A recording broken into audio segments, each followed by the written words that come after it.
துதி செய்ய தொடங்கியதும் எதிரிகள் தங்களுக்குள் வெட்டுண்டு மடிய செய்தி.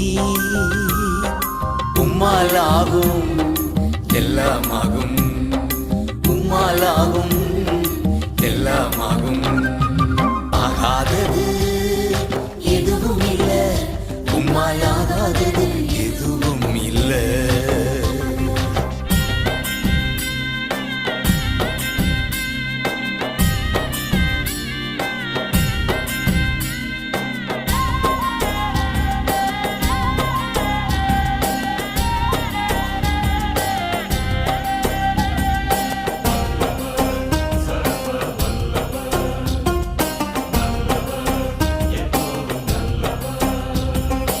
அலங்கார வாசலிலே அலங்கோல முடவன் அன்று நடந்தானே இயேசு நாமத்தில்.